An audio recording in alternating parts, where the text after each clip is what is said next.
This podcast is for informational purposes only and is not medical advice as we are not licensed medical professionals. Please consult your healthcare provider for personalized medical guidance. Hi, everyone. Welcome back to What They Can't See. I'm Paige DiTomaso, and I'm here with my friend and colleague, Stacy Adams. She is the founder of her new business, Connected. She's not new to what she does, though. She's a kinesiologist, a personal trainer, and a corrective exercise specialist. Stacy, welcome to the podcast. Hello, thank you for having me. Of course. So I'd love to just start out with if you could just tell us a little bit more about kinesiology and what what corrective exercise specialist is and what you do on a daily basis with your clients. All right.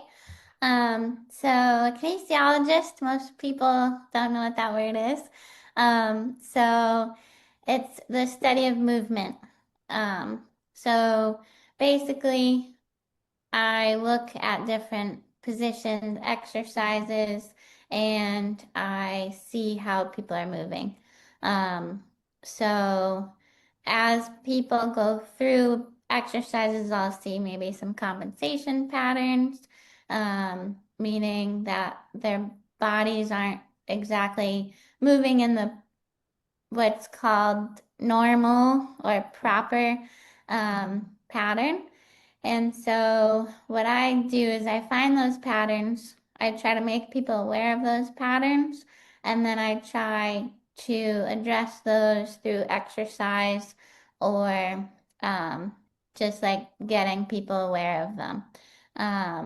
And in order for us to change those patterns, I need people to be aware of those because it's like anything else. If you're aware, I'm sure Paige knows, if you're aware of like a habit that you do or some behavior that you want to change, it's like you have to be aware of that behavior first in order to do something about it.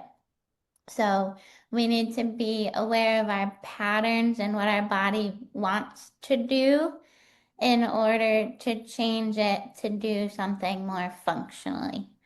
And we want the functional pattern because we want our joints to be better aligned. We want our body to work and move how it's supposed to, how it was designed to move.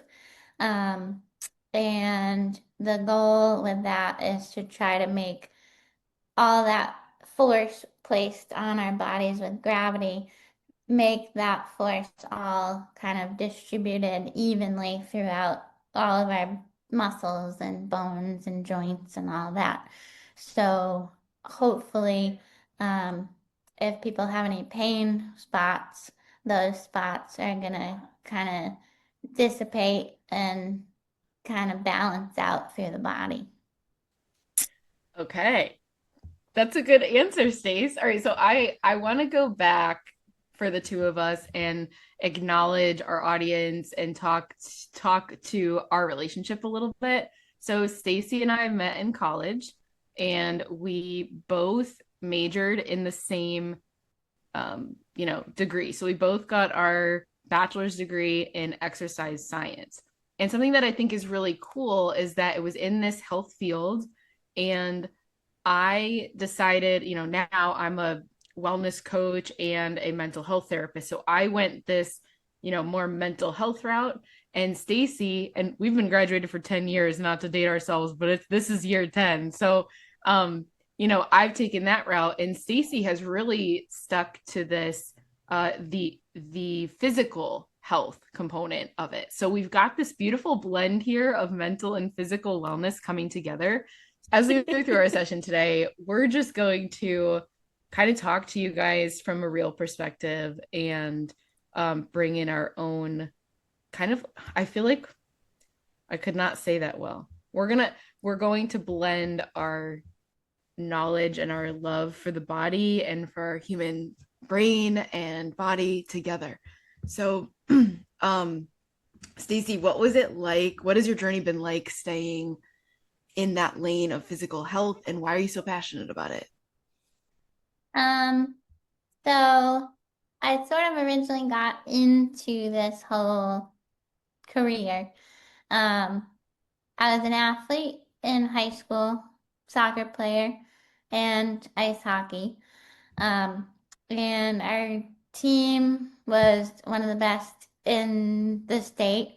Um, and for my junior year of high school, we were in the quarterfinals, and I tore my hamstring. And I was devastated because I really wanted to win the state championship that year, and we ended up losing that game. I couldn't play for the second half. I like was never off the field. Um, That's something we so definitely have in common is our competitive nature. yep. Yeah. So I just didn't know what it was like to not be playing, and I hated being on the sidelines. Um, and I wanted to play in college. And so that junior year, it was kind of around the time that you needed to think about where you were going for college and what you were doing. And I didn't really know what I wanted to do. Um, so I ended up, because I needed to recover, I went to physical therapy, and then I ended up getting a personal trainer.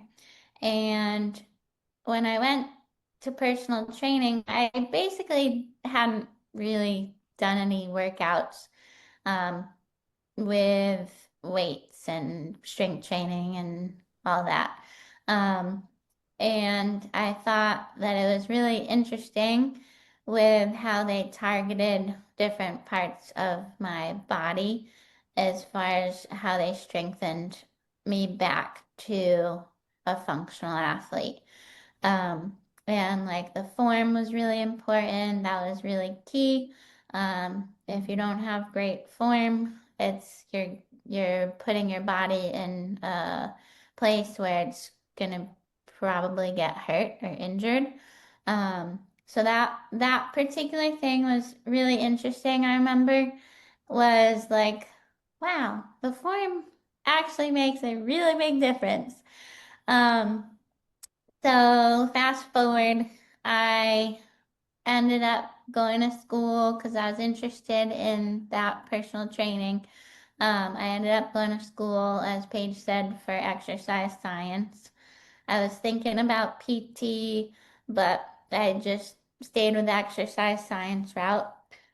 I had to do an internship for our senior year, a long one, and I ended up interning at Northeastern with the Division One athletes. Um, they did some corrective exercise and postural restoration work, and I thought that that was even cooler than personal training, because it focused more on like the breath and how the rib cage worked and how like our whole breath system is a stability system for our spine and our whole body. Um, and like it went into a lot of like um, stability muscles that most people don't use or know how to activate.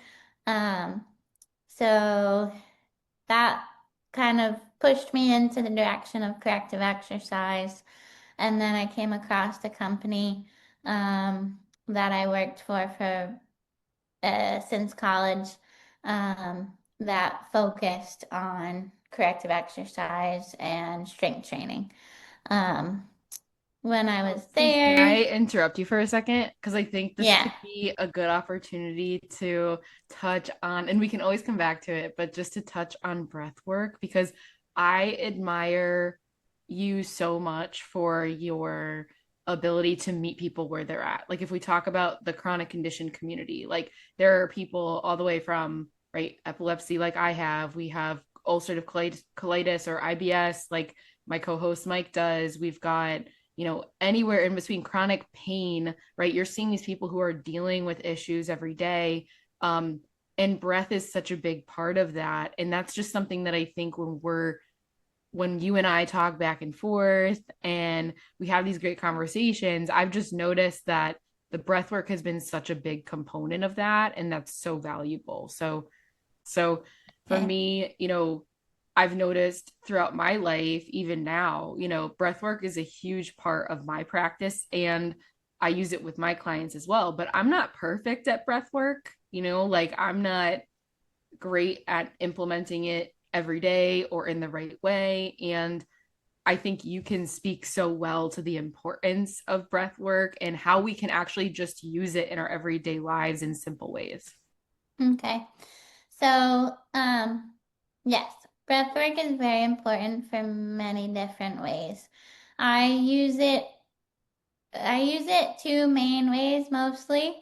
One is to um, explore the body, and one is to calm the nervous system. So those two things you can kind of work at the same time, but that's like the main points that I want to use it for.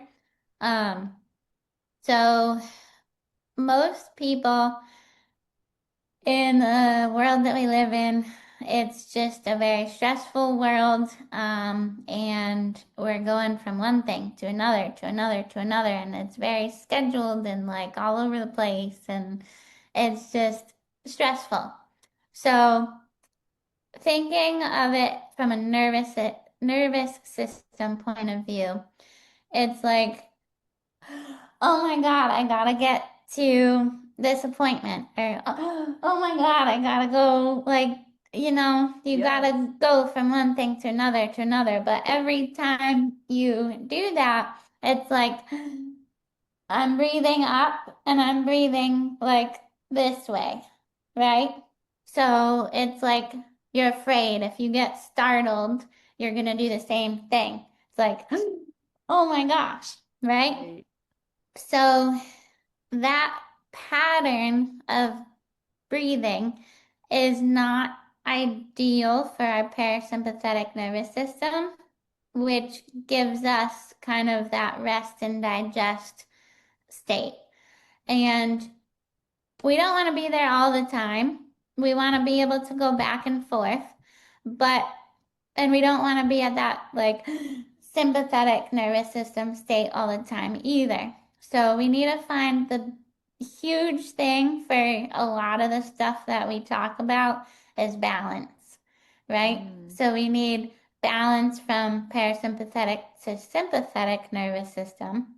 We need balance in our muscular muscles from like one thing is pulling as the other thing lets go. Um, so balance is really important. But for the breath, this upward movement it makes us use all of these muscles here where people already store tension, right? So if you're breathing up and up and down, or like back and forward, every single time you breathe, how many breaths do we take in a day, right? So many. So with that, we're activating these muscles all the time. So many people have like neck and shoulder pain and headaches and all that stuff, Mhm. right?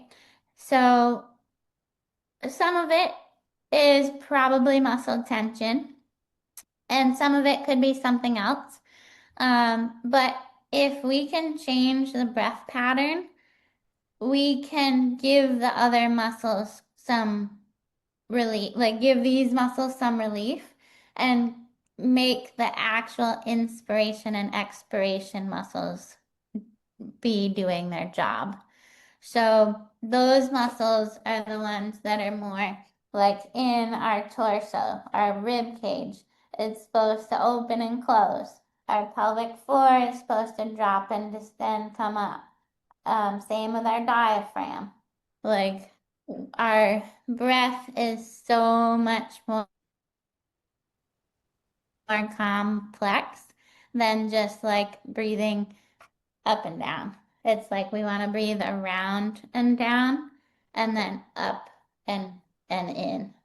So, Um, what I'm hearing, and just correct me if I'm wrong along the way, is that a lot of us store tension in our upper body and we get used to these breathing patterns that aren't necessarily helpful to help our bodies calm down and stay in this regulated state. Can you simplify sympathetic for like just yes, pretend I've never sure. heard it before? Yeah. Yep.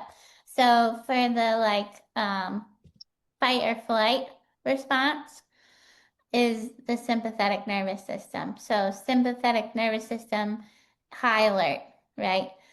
So again, when we're doing that, we're trying to like run away from something. So if you see runners, they're kind of like running and extending through.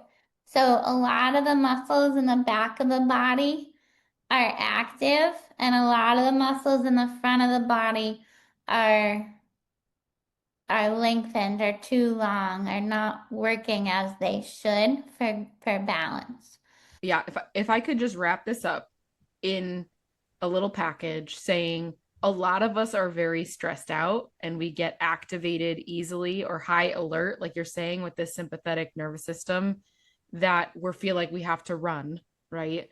That Mm-hmm. it's throwing off our nervous system and putting us into this fight or flight response. And so part of your job, and this is also where our paths intersect, right? Where I'm also trying to help my clients regulate their bodies, is we just want to make sure we're creating solid habits in our breathing and new pathways, maybe, to Yep. help us gain more calm in our lives and more balance. Right. Is that Yep. okay? Yep.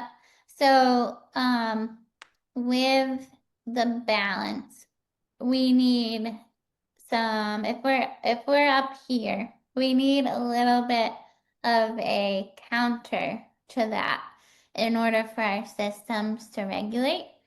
So what I try to do is I try to get people to work on their breathing. Some people can visualize it. Some people can just like refocus their breath. So getting the breath to come down and around their torso instead of like up and into their neck, that can help the nervous system calm. And therefore, because our nervous system affects our muscles, our nervous system like it innervates, it turns on our muscles or it turns off our muscles. It's like the light switch of our muscles. Um, if we can get the nervous system to shut down some of those muscles that are too active, like the ones in the upper neck and shoulders when we breathe up, um, and we can create a new pathway for those support muscles. I always tell people it's like first responders and second responders. Like in a patterning for muscle activation, it's the first responders of that afraid breath, that fight or flight breath. It's all the neck and shoulders. So those muscles are like they're ready to go. It's an emergency and they're ready to fire. They're ready to activate, right? But it's not an emergency when we sit down and we try to breathe. We're doing that to calm ourselves. So if we keep asking these guys to work, we're calling on the emergency system for no reason, right? Oh, yeah. Yep.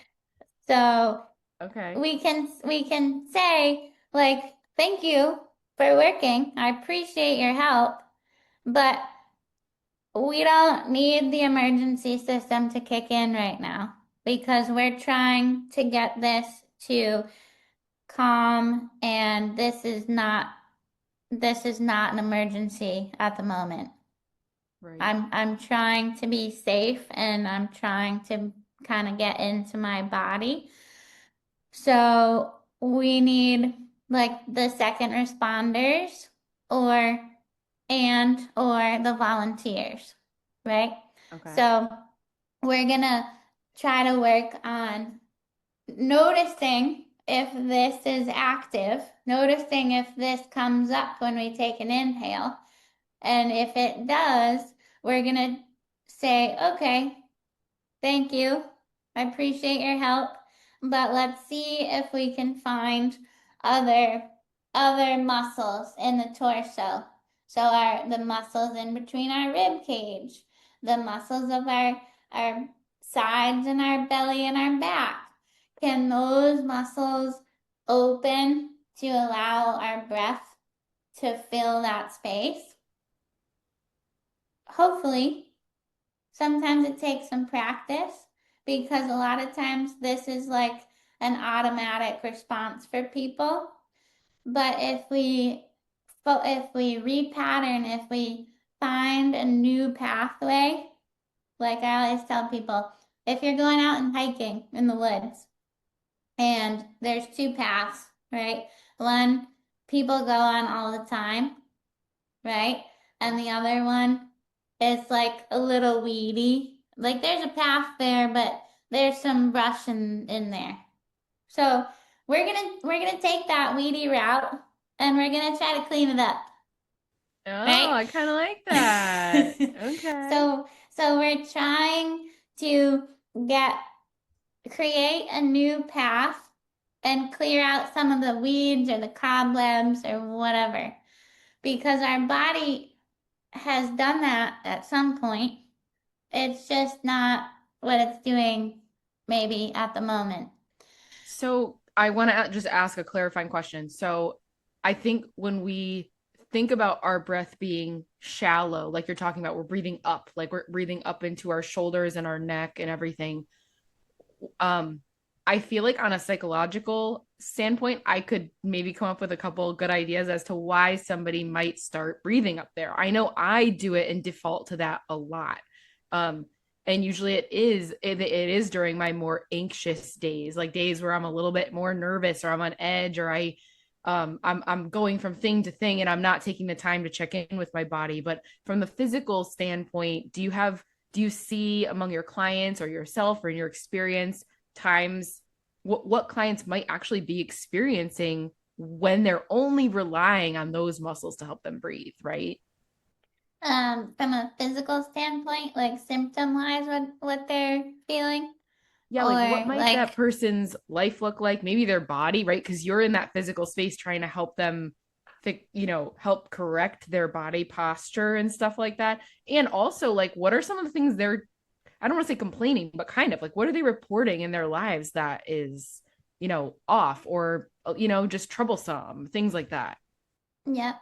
Um, so a lot of like the symptoms that they report is again like that kind of headache, migraine, tight shoulders, tight neck, like stiff neck. Mm. They can't turn their head very well. Um, they're at desks and they're like doing this all day. Mm. um, so a lot of that, it's like people who are working at desks, people who are um, again, going from one thing to another, people who um, maybe have kids and they have to cart them around, or like they're always yelling for them, like, Mom, what do you like, Mom, like whatever, anything like that. And so that's just like a compensatory pattern that causes that nervous system to be elevated. And it causes, I mean, you can probably talk more on this, but it causes the nervous system to be elevated, it causes those muscles to be tight and like angry because those are the only muscles that are like supporting them, Mhm. right?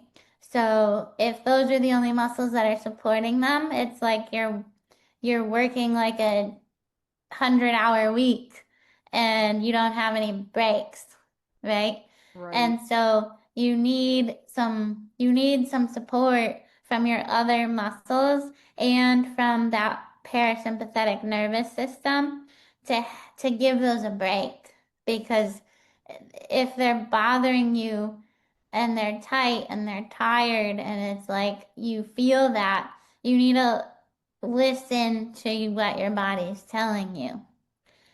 Okay. So that And kind those of, oh, go ahead. Sorry.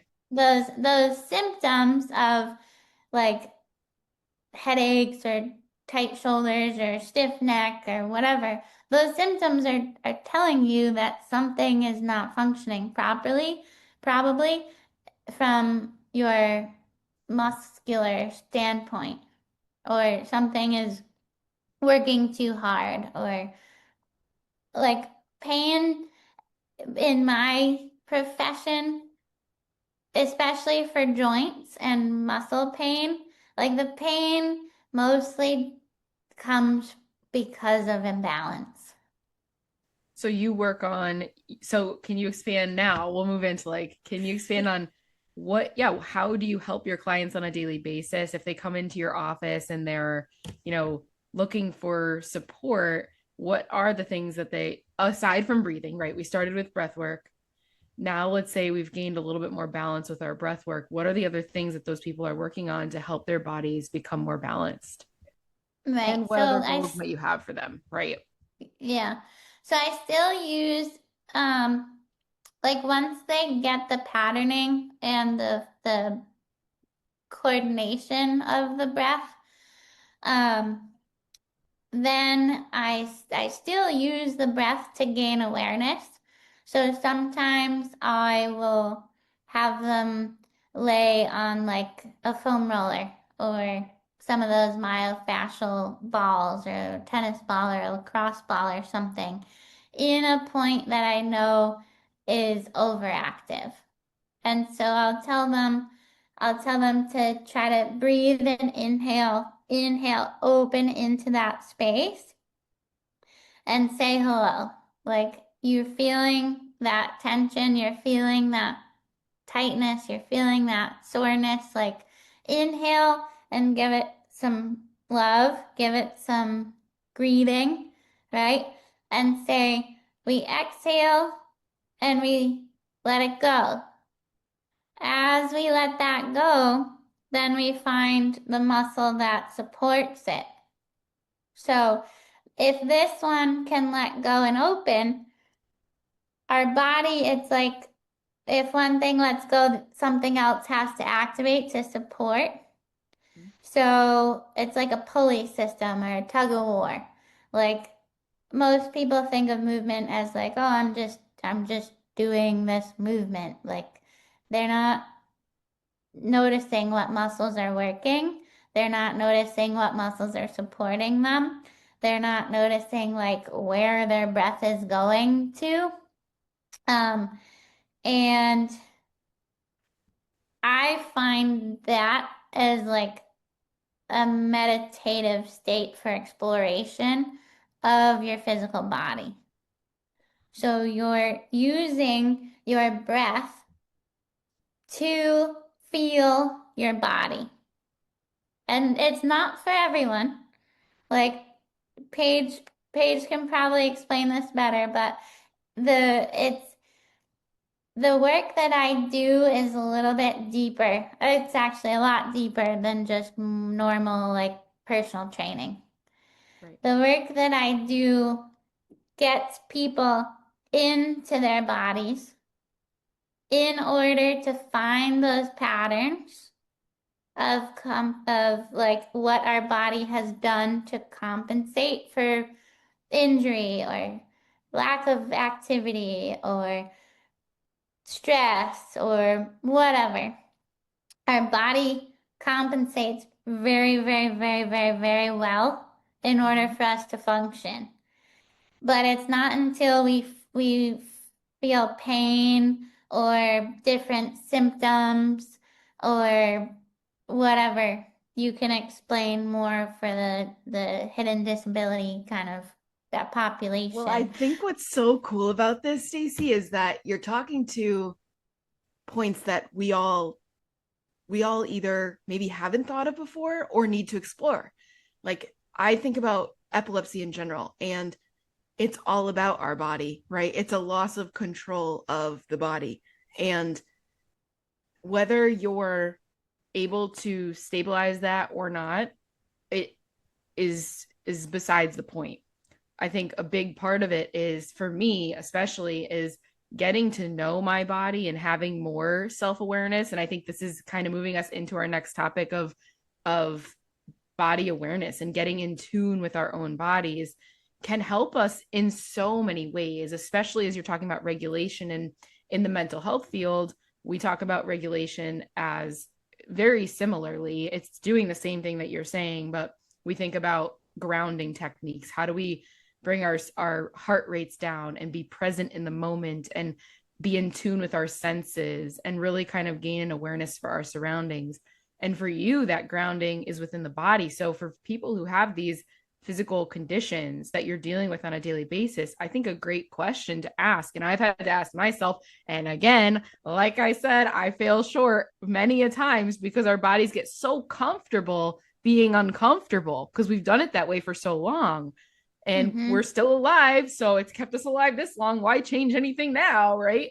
Where doing something that's actually healthy for us can be uncomfortable at first. So I think that first step of getting in tune with our bodies, I'd love to hear more because I know you said it's not for everyone, but I do think to a certain extent it can be great for everyone.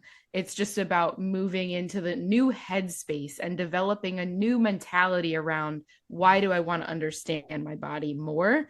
And how can Mm-hmm. that help me with my chronic condition? And I know, like you said, if you don't want to speak to chronic conditions, that's fine because I can probably connect some of the things. Again, Stacey and I are not doctors, so we're not here like giving you this medical advice on like, do this and your seizures will improve because that's not necessarily true. But I've noticed as I've become more regulated, my symptoms have decreased. So I think you've talked about the breath work helping us get in tune. Um, what what would you say is that next step or that first step for someone maybe who hasn't ever heard anything you're saying before, and now they have a little bit of knowledge based on what you've said, and they can kind of go home today, or they could after this podcast click off and do like one thing for themselves in the safety of their home? Because I know there are a lot of people with chronic conditions who are kind of stuck at home all day, or they're very limited, or they might be sitting all day or laying down a good bit of the day, conserving energy and then doing something and then having to take a nap. And that, right, like there's this change in lifestyle. And so just hearing that, is there anything that kind of comes to your mind that can be helpful for someone in the first stage of trying something new that could help them? Mm-hmm. So I would say the first thing is to um just sit or be in like a seated position, maybe bending down a little bit so that you can notice tension.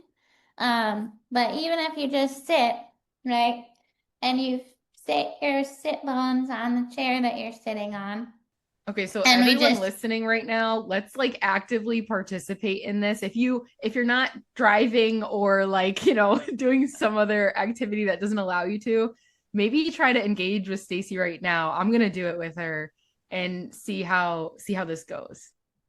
right. So again, we're just sitting, feet are on the floor. We feel our sit bones on the chair that we're sitting on. Okay. I find it easier to close my eyes because then I take out my sensory, my one of them. Okay. So now you're just gonna take a couple deep breaths and notice where you're feeling the breath coming from, or what moves, or where does the breath go, what sensations you're feeling. Just notice, take a couple and notice what your body is saying.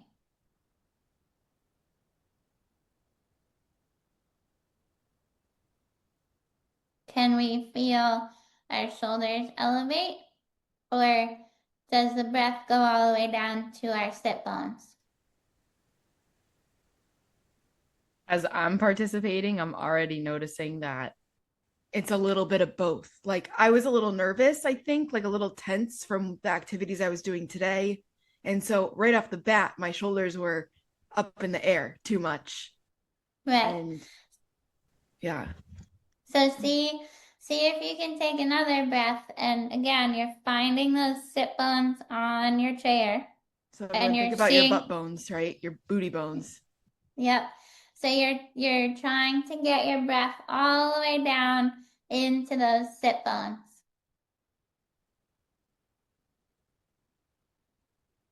So your torso opens, your back opens, your side opens, and you feel the breath kind of into the chair.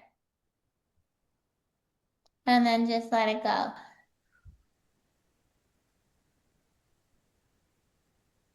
And Stacey, do you have any recommendations as to what if we should be breathing in through our nose or mouth or and then outward just Yep. to coach? Yep. So ideally, if you can, you'll breathe in through your nose, and you can breathe either out through your mouth or your nose, whatever you're comfortable with. See if we can get an inhale and then a little bit of a slower exhale. So maybe like a 4 second inhale and like a 5, 6, 7, 8 second exhale. And that might depend on how comfortable you are. As you're doing this exercise, make sure you are comfortable. So if you're like trying to force the 8 second exhale and you're like, oh my God, like I don't have that much air, then don't do an 8 second exhale. Find where your body is comfortable. You know, what's so funny is I started finding myself yawning during this as soon as we slowed down, and I'm like, whoa, like what does that mean? Because I know, I mean, I know what it means, but I know you can explain it better. So I mean, that's sometimes it's just a parasympathetic like transition. So that means your body's starting to kind of settle into it. and start to relax more.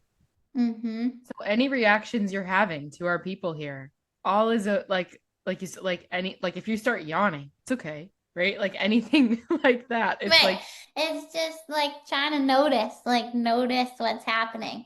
It's trying to get your brain into your body. Because so often, like, our brains are like somewhere else where we have these thoughts and these things that we're trying to figure out.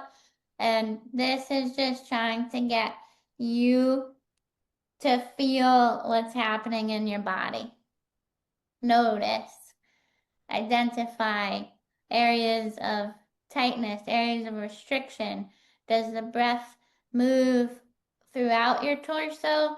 Does it just move to your belly? Like, notice where that breath is happening. If you're uncomfortable sitting, maybe you go into like a little ball and you breathe into that position. It You have to be in a comfortable position that's like not taxing for you. So like sometimes if people sit up straight, they're like, "Oh man, like my mid back is really tired sitting there." Okay, then just go into this like little ball and try to inhale. Inhale into that space. Say hello. And then exhale and say, so you can relax. and I love Stacey how you're bringing it to this point of there's no judgment here in terms of what you can or can't do. There's no right or wrong right now. It's about just saying hello. Like I like that phrase of I'm just noticing, I'm just sitting here and being curious and just saying, "Oh, hi there, breath. I see you're here and I see that, maybe you're not so much here." Right? So, I can you speak a little bit more to that? I want to hear more about why we're saying hello and what we're trying to do there. Yeah, so the breath helps us um, identify what the body needs, like from a musculoskeletal standpoint, from a muscle bone alignment standpoint. Um, so if you do feel those like upper back muscles and they're working to keep you upright, that means again, those muscles are probably working too much and we're trying to say hello with our breath. So we open those up because our inhalation gives us space and our exhalation gives us stability, right? With activation. So inhalation opens up areas of tightness. Exhalation activates and stabilizes. So it calls upon the muscles that need to keep you upright. But with the breath, with exploring where those tension spots are, then again, you're trying to find, oh, okay, well, what muscles oppose those or support those, right? And that's why the breath is important because if the torso is a canister or like a can of soda, like if I opened my can of soda and my pelvis was tipped forward and my ribs were flared, the muscles back here in your back are going to be shorter than the muscles here in your stomach, from your pelvis to your ribs, right? So that means these muscles need to be breathed into in order for us to activate evenly. Okay. Otherwise, if we keep breathing out the front of our belly every time, right, that just reinforces that pattern of the tightness in the back and the expansion in the front. These muscles can't contract because these muscles are holding on. It's like a tug of war. These are like, no, I'm hanging on tight. And these ones, it's like, no, but I want to work, but like you're holding me back, Yeah. right? So So I any need real to quick, inhale yep, go ahead. into these and exhale to support. Okay, so anybody who's listening to the podcast without the video right now, because Stacey is so good with the body that she is using a lot of her hands to help us understand, which is so helpful if you can see the visual.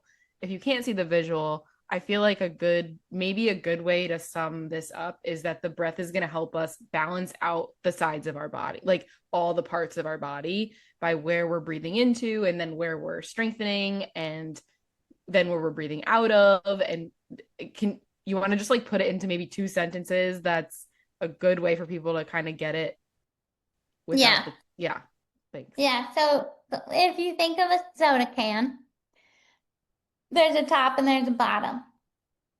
And if the can is closed, the pressure inside is the stability for this can.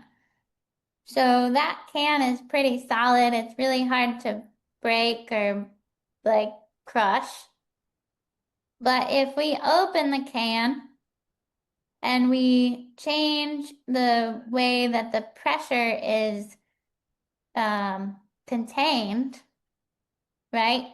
That can, when it's opened, it's you can squish it with your hands and it's gonna crinkle, right? It's gonna collapse because the pressure inside has changed.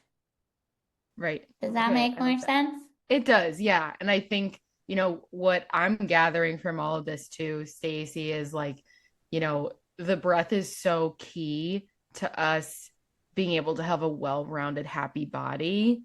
And I want to add in a little bit of mental like a little mental check too. One, if you were doing that exercise with us and your eyes are still closed, slightly open and gaze to one area, nice and slow. And if you're with us with your eyes open now, I like one, thanks for participating, Stace. That was a great little demo for us. But just kind of moving into this, a little bit more of the mental health side of things too, to connect both, because that um like let's say we're feeling that heightened state all the time where we're breathing into our neck and our shoulders and everywhere up here. Sometimes that can be for us mentally, it could also stem from maybe an anxious mindset, or maybe we're experiencing depression and we are just like slouching, right? Like, or like you said, at a keyboard, but or we're like laying down all day, right? So some of the things that can come with our chronic conditions, or let's say you have really chronic pain somewhere, you might be compensating for it, like you're saying. So, and that takes a toll on us mentally too. So I think something cool about the way that you're explaining this, Stacy, because the soda can, it's a little bit challenging, I think, to conceptualize totally, only because for me, like just I'm like, oh, I mean, now I get it. But yeah, the way that there's pressure. So in the I'm trying to find the right words for this. So kind of in the places that we're putting more pressure on our body, it's then harming another part of our body because we're compensating for that, right? So if we're going to put extra pressure one place, it's going to hurt another spot. Just like in mental health, when we're, or in coaching, right? Anything, when we're, let's say, in an anxious mindset and we're, thinking a lot, like worried constantly, that's going to harm our ability to be present in the moment, right? So there's always some sort of give and take or push and pull based on what our bodies or minds are trying to do. Would that be accurate for the Yep, pressure? for sure. Yep. Okay.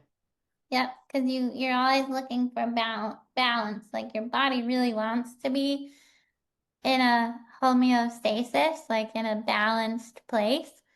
But because of those things, it's again our body's just trying to like function for us.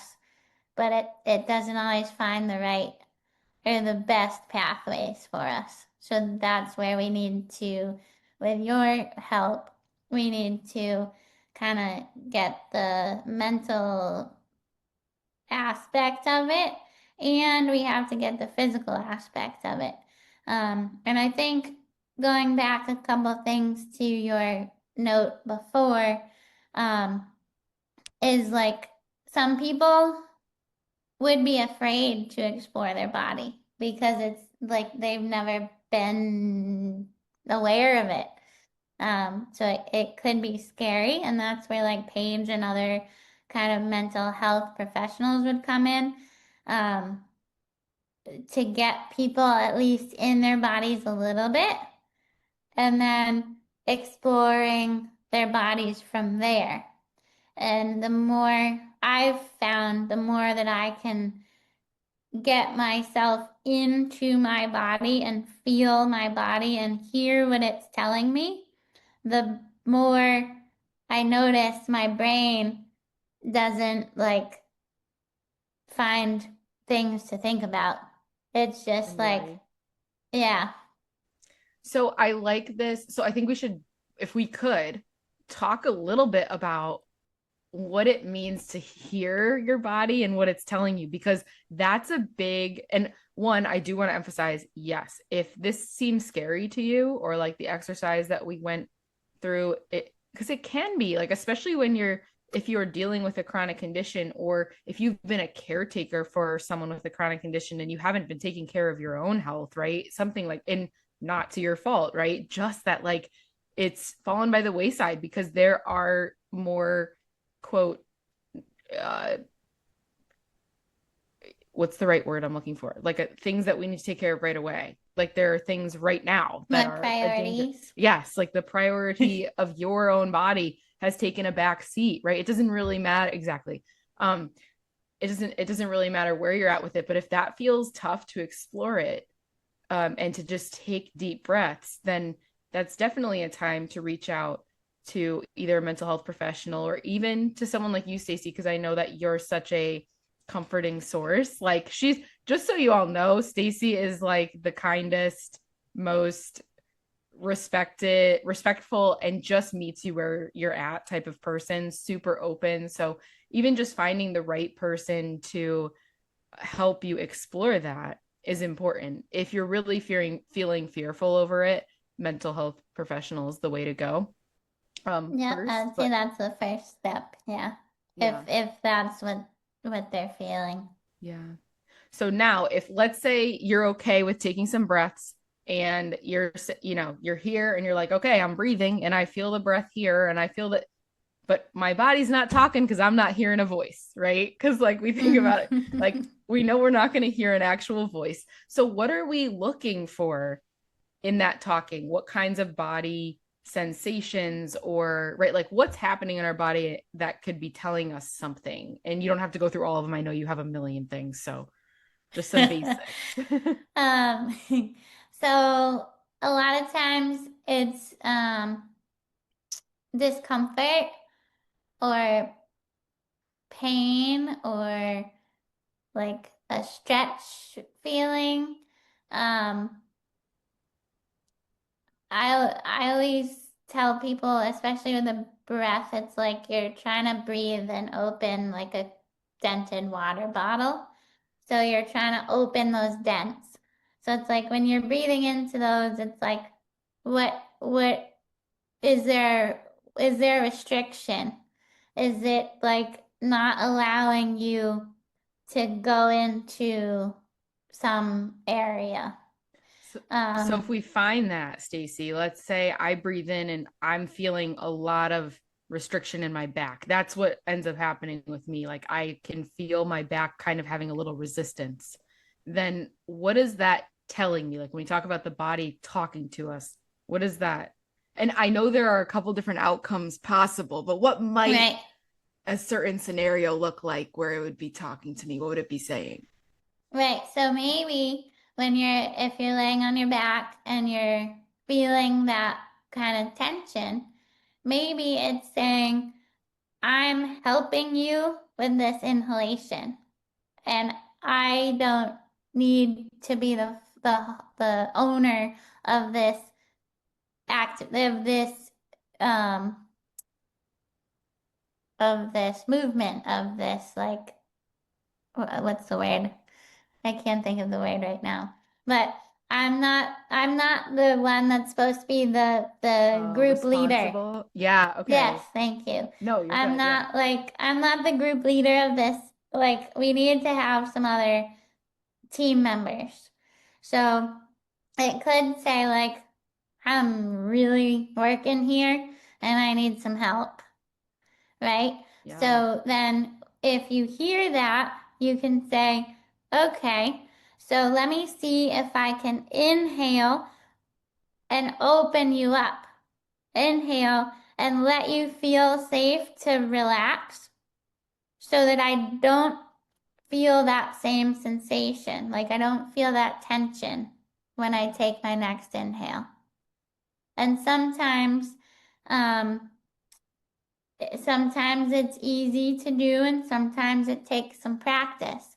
It's like, okay, I'm trying to visualize, and this kind of goes with probably some of the stuff that you teach people a little bit. It's like Mhm. you're trying to visualize that muscle opening up, right?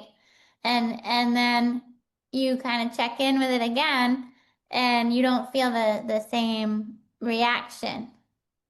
So it's communicating with you again and saying, oh, wow, thank you. I don't have to do that whole movement. You just took a breath and I didn't do a lot. And I'm not supposed to do a lot. And so um, that's sort of what, like, it's subtle. It's a subtle thing, but it's like if you kind of body scan a little bit. Like you tune into one area, you listen to that area, you open it up. Then what's the next area? Because a lot of times, like the tension patterns, it's like peeling back an onion. Like when one lets go, then it's going to be where's the next spot? And when that lets go, where's the next spot? So there's different layers of um, language, I guess. Oh, I love the word language because I do feel like we're learning the language of the body, right? It's different than you and I talking in English right now. There's a different language and it's speaking to us. And so I think this is a good time to point out to anybody too, like when you're, because I do, like you said, I do practice this with my clients as well, some of these things, right? I'm not the expert that you are. And so when you say to me, like, okay, it's like onions, there's going to be layers, that's where I feel like we might encourage people to seek someone like yourself to help you identify those things and not just do it on your own. I think one thing Mm-hmm. people can do on their own, and I think we both can speak to this, and maybe a different, like we could give one suggestion from each of us or whatever, um is like you said, taking maybe start with 2 minutes or 3 minutes and then work your way up in just taking some breaths and just noticing where is that first point of tension. And maybe the third day you do it, you might notice, oh, it's a little looser, or oh, that feels good now, or oh, I can inhale for 5 seconds instead of four today. Like I have a longer inhale or a longer exhale. Like you said, don't exhale for 8 minutes if it's not feeling good. So maybe over time, you might exhale for 5 seconds. And then by the end of the week, you might have 6 or 7 seconds. And that might be a good place. And please jump in and let me know what you think might be a good place for people to start if they're feeling like their bodies are tense and they want to get in tune a little more to their body and what's going on. What might be a good place to start?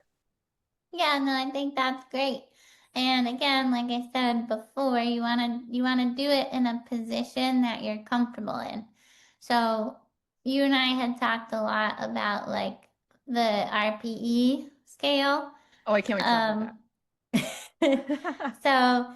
so this it's the same Wait, thing. but let's not go there yet because I'm excited. I've got like, yeah. Okay. So yes, I think just sitting there and just breathing and noticing. So it's like you're getting your brain to feel where that breath is going. You're getting your brain to identify areas of discomfort, areas of restriction, areas like you're just getting to know what it feels like to breathe because who like you just breathe and it's like an automatic thing you do every day. But breathing, like it's funny because that's one of the things that's like automatic, but we can also control. Oh, I like that. So we do have some control if we take the time and practice over the way that our body decides to breathe. And there are better ways to breathe than others. Right. Okay. And also, we Yep. don't want to, just to emphasize, we don't want to scare anyone in this exploration. Like, to when you're noticing, I would say, and Stacey, please correct me if I'm wrong, as you're breathing and you're noticing, don't judge anything as bad. Or like if you do feel a little point of tension or whatever, it doesn't mean there's anything wrong necessarily. It's just, I mean, right? It's just a way of starting to explore and get to know your body. We don't have to think that anything's wrong, necessarily totally wrong with us. It's just something we've been practicing for a long time. Right. Right. But again, if we didn't know where those tension patterns are, then if you were to come to somebody like me, it's like I wouldn't, if you didn't know where your tension was, I wouldn't know how to teach you how to support that tension because I try again to identify that so we can say, okay, this is what's working too much and what's the opposing muscle that we can activate to give that balance, right? which most people don't know how to do because they don't know the musculoskeletal system like I do. But it's, I try to teach you how to create that balance through support of other muscles. Okay. I love that. Okay, so we will start with a few minutes of breathing every day and move from there. So, okay, I really want to move into this section because I love this story. So, um, I majored in exercise science. I've been around body movement for a long time. And then I moved into the mental health field and I learned a lot about our, brain and psychology and all that kind of stuff. And a couple years ago, I had a seizure, and it was the most intense seizure I had had. And I've talked about it a little bit on the podcast before. And my nervous system went into total chaos mode. Like it was shook up, and I'm still working on that. And so I think a lot of people with chronic conditions do experience times where we're more heightened than others, or we might feel more heightened to our symptoms and am I safe more often than not. And then we might have also seasons of our life where we're feeling good and we're like, okay, I'm safe, I'm good, right? Like, and we kind of ebb and flow through these seasons. Or and so I want to point this out. So Stacey, as I said, Stacey and I are friends, we're colleagues. We think that our two professions should be melded together to make the perfect business someday, and it will. um but one thing that I think is really valuable to know is that even though I've had all this experience, I was going through the recovery of this seizure and the anxiety and the like everything that had built up from this. And I it was so intense. And Stacy was really able to help me change my mindset a little bit around how to be in tune with my body and how to recover and how to help me move forward. And so for people who might be in that heightened state, I think it's so important to consider the opportunity to get in tune with your body. And so one thing that Stacy told me actually quite recently, and again, I teach people this because I still do movement classes and gratitude classes and all that kind of stuff. So I'm still like I'm in this field, but Stacy has that deeper knowledge, is what I'm saying. So we're going through this thing where I'm telling Stace, all right, girl, like, listen, I can't go to the gym without having an issue the next day. And I wasn't having, this was probably what, like 6 months ago, Yeah, maybe? I'd say maybe a Okay. little less. Okay. So maybe a little less than 6 months ago. And I joined the gym and I was ready to get back into it because I was feeling better.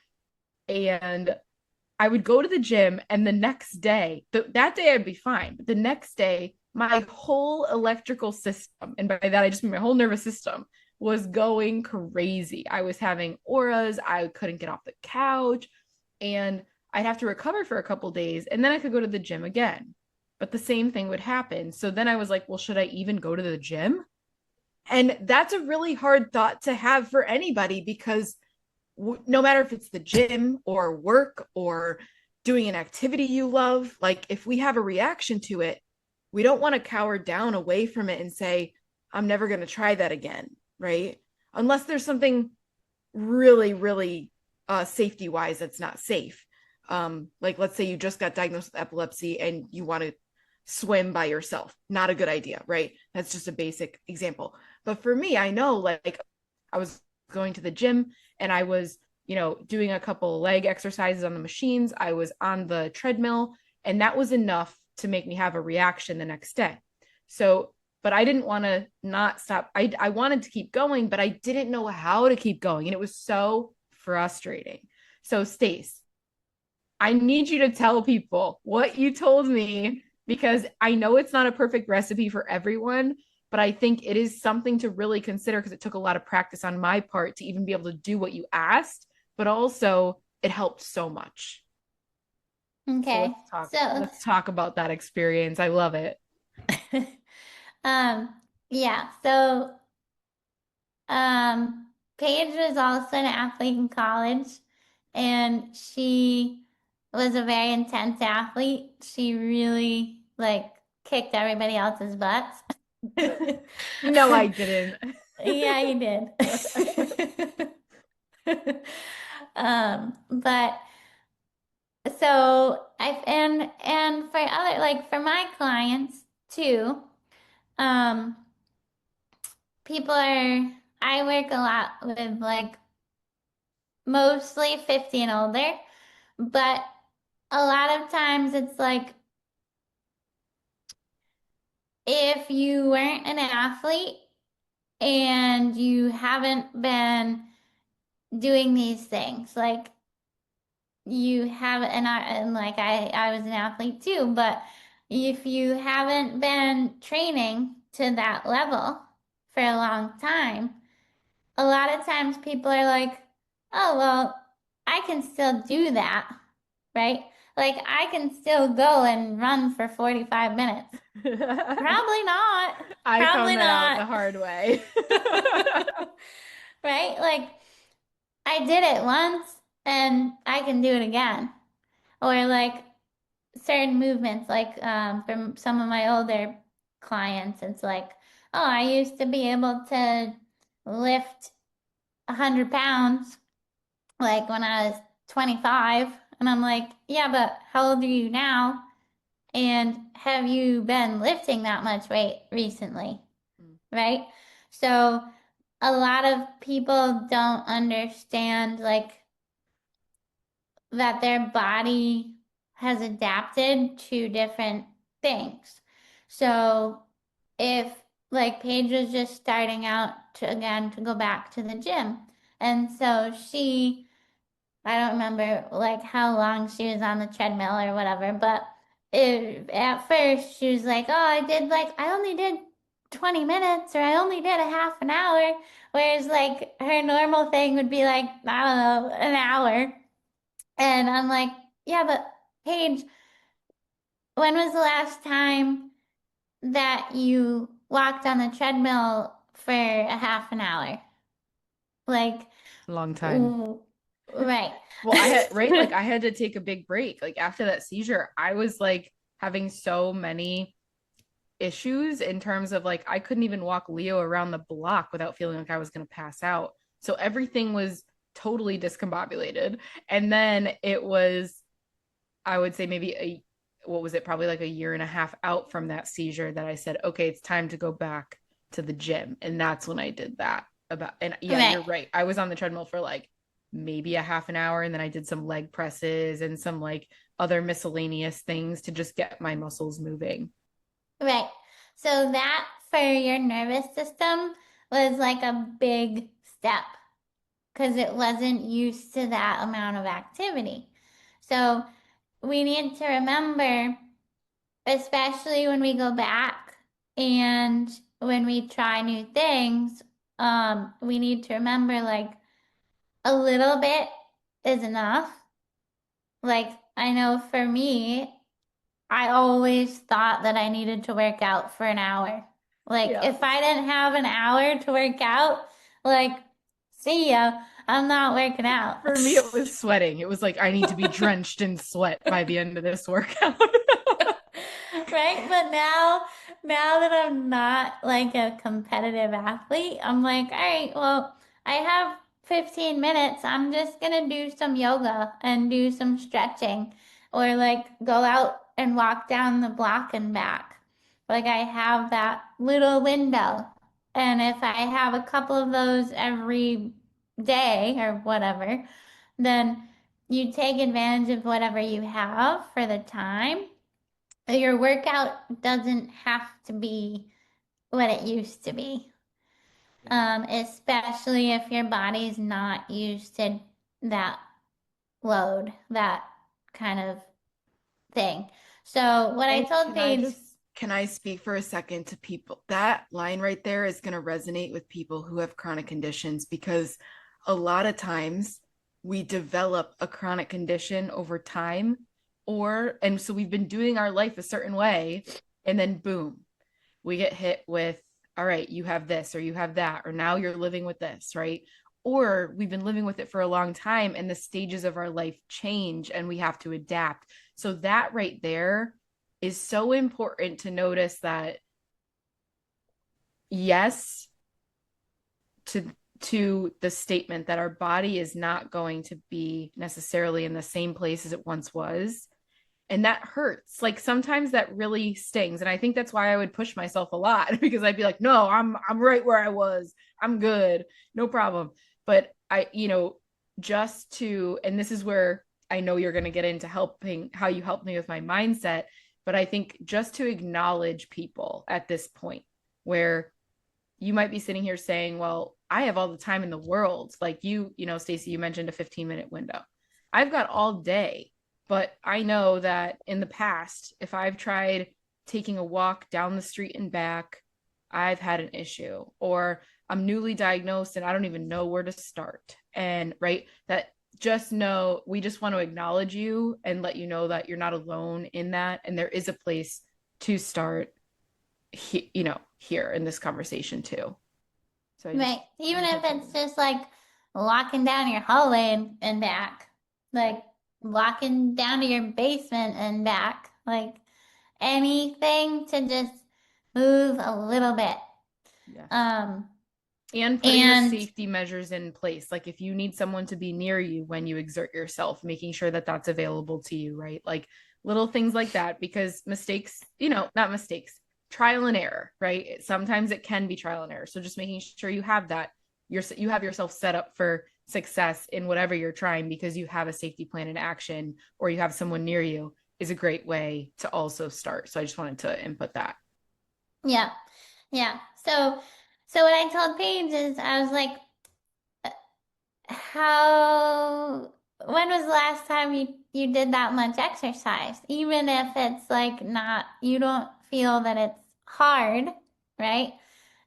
But if you're in the gym for 45 minutes doing different things and you haven't been to the gym in a year and a half, that's a lot more than zero, right? So true. So I told her, I was like, well, maybe you just walk for 10 minutes, or maybe you walk on the treadmill and you remember that RPE that we That's where learned we're in college, going. right? Like Paige learned it too, but she doesn't use it as much because she doesn't teach people exercise a lot. Now I Um, use it every day. I use it every there day. you go. So let's talk about um, what RPE means. And yeah. yeah, So rate of perceived exertion. So that the scale that I like to use is a 1 to 10 scale. Um, so one being like you're sitting on the couch and everything's lovely, right? You got no discomfort, everything's feeling good. 10 being like this is so hard. I'm about to die because this is so hard. we're talking about like in the sense of exercise right now, but this could be applied across the board. But yes, this is right now for exercise. This is actually, for me, it's exercise and or discomfort. Okay. Because it's it's it helps the nervous system identify trouble or comfort. So I told Paige, I was like, all right, well, 1 to 10. How hard was your workout? Like, how much exertion of from a 1 to 10 scale? And I think she said, I don't know, it didn't seem like it was that hard, but I wasn't really paying attention. So Am I true. I was right? like, yeah, I'm doing it. I'm doing it. And I was going with it. And I think it was actually an exercise class. Yes, it was a class. And I was like, I'm not using any weights. I'm just using my Yeah, yeah, body yeah. weight. And so I was like, yes, I completed everything, but I took it easy because I didn't use weight. So that was my perception of what happened that day. was I Mm-hmm. didn't do that much. I didn't even use any weight. Right. But But I told her next time, I was like, well, why don't you notice how hard the exercise actually was? And she's like, well, I think when I look back, I actually was feeling something in a certain area. I was trying to push through some of the last repetitions. I was like, you can finish. Don't worry. You can do it. Like, just finish the exercise. Don't give up now kind of mentality. Right, her competitive edge. Oops. Which, great most of the time, not great when we're trying to like be kind to ourselves. Um, so and So listen true. and listen to our bodies. Um, so I told her, I was like, all right, well, your body was telling you that it was tired Yes. and you kept going, Yes. right? And so I said, how about next time you listen to your body and your body tells you I'm getting tired or I'm using muscles that aren't this exercise, like what I'm supposed to be using for this exercise. Like I feel my back working or like whatever. You're compensating your form, you're trying to push through the movement and you're just not handling it well. And I would say, why don't we stop right before that? So maybe that when you're feeling or hearing that from your body, maybe that's like a 7 out of 10 effort level. And that's saying, like, I'm on the edge of being very uncomfortable and being afraid or being um, not not comfortable.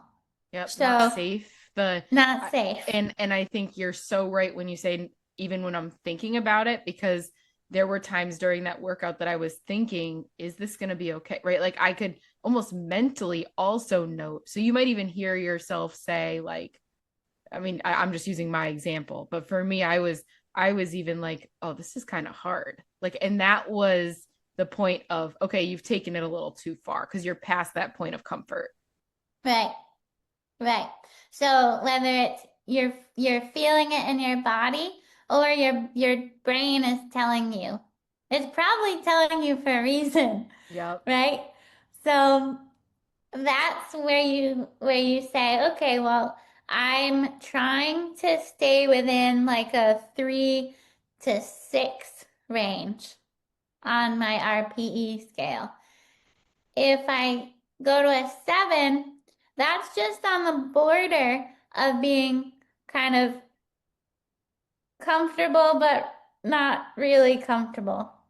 So, excuse me. So, when that happens, it's like, all right, well, we need to hear that and we need to back off a little bit so that our system doesn't send alarm bells, Yes. right? So, that gives us a little bit of discomfort because we're over a 5. We're at like a 6. And it's a little uncomfortable. Um, but it's not putting our system over the edge. It's not telling our system that we're not safe to do this exercise and that it needs to like kick something else in to help us. It's staying back within that 3 to 7 range or 3 to 6 range to say, like, I'm pretty comfortable here. Maybe if it's like a stretch, maybe you stretch to a 6. You inhale, you open that space up. That space changes, that feeling changes to like a 3. Then maybe you push it a little bit further, right? We inhale to a 6. Exhale, let it go to a 3. Then we push it a little further, right? So we're pushing on the edge of discomfort, but we're not going over that threshold of like, oh my God, my nervous system's kicking in because I don't know what to do here. Yeah. And I do want to jump in and say, there throughout that journey since I've started this, and it's probably been just a couple months now, probably 3 months or so now, that I've really tuned in, like really decided to do it. One, it takes a little bit to actually know what a six feels like. So there's a lot of trial and error involved. So for me, Yeah. I really had to understand, for like, as an example, I said, all right, I'm not going to do any classes anymore because classes required a certain amount of time, a certain amount of effort or repetitions, right? And an expectation. And in my head, if I wasn't the strongest in the class, there was an issue. So I said, all right, I'm not going to do any classes for now. I'm going to go in and I'm going to go to the gym and I'm going to get on the treadmill because I know the treadmill. And I'm saying that because I've been on the treadmill since I was young training for soccer. So it was something that I knew, right? And I also was able to tune in to every part. Again, this goes back to the breath work, right? Like that we had talked about in the beginning. So I was able to eventually understand, okay, I'm starting to feel a little uncomfortable. So this is when I'm going to stop. And so for me, it started out with only 5 minutes of jogging on the treadmill, right? So 5 minutes at a very low pace. And I really realized, okay, I'm at that discomfort point. Step off the treadmill, go focus on some stretching at the same thing, right? Like just comfortable, little discomfort, but not too much stretching. Not too much discomfort for stretching and maybe a little ab exercise, something that was like tolerable, no weights involved, and kept me feeling good. And I never let myself go over that six, right? So now I've been doing that for 3 months. Now, the other day, win, I jogged for 20 minutes and my heart rate stayed in that zone. And then all of a sudden I started feeling my back sweat like hard. And I was like, ooh, okay. And I did have a little issue the next day because I did push it just a little too much. But then I can gauge that and say, okay. And then the next day at the gym, I just walked on the treadmill and then I just went over and did my stretching and I did that for maybe 10 minutes. So it's always different. It can be different each day, right? Mm. Like sometimes it takes me 5 minutes to get to that point. And other days I'm like, oh, I've got a little bit more in my tank and I'm feeling better today. But I think that was such a great transformation because now I can go to the gym consistently and feel good about going and still have energy to do the rest of my day and still feel safe in my body and stay seizure free for the most part. So it's been a humongous help to have Stacey teach me more about getting in tune with my body. So I appreciate that from you so much. Yeah, glad to help. And so But I think, oh, go ahead. Go ahead. no, I was just gonna say, but I think it sort of is a trial and error because it's basically you're trying to get to know your body because again, most people they live in their body, but they're not like paying attention to it, like physically paying attention to what it's telling us. Yep, exactly. And I'm still working on it. And I think you're still, right? We're all still working on it. We're just on some part of that spectrum of knowing, I mean, Right. how in tune we are. It's a journey. It's a journey and it's an exploration. You're discovering new things. I mean, it's kind of like what they say with meditation or yoga or any of that. It's a practice because there's always something to learn. I love that. And so I think what we can kind of tie a bow around all this on now is because you're saying it's a practice and it is going to be something new that people are either implementing or thinking about implementing. What's one way that you've found, because I've also been able to get to know Stacy's journey as well, that you found has helped you stay consistent in trying something and sticking with it and really trying to transform your life? What are some of the, like, maybe one or two things that help you stay consistent with your practice? Yep.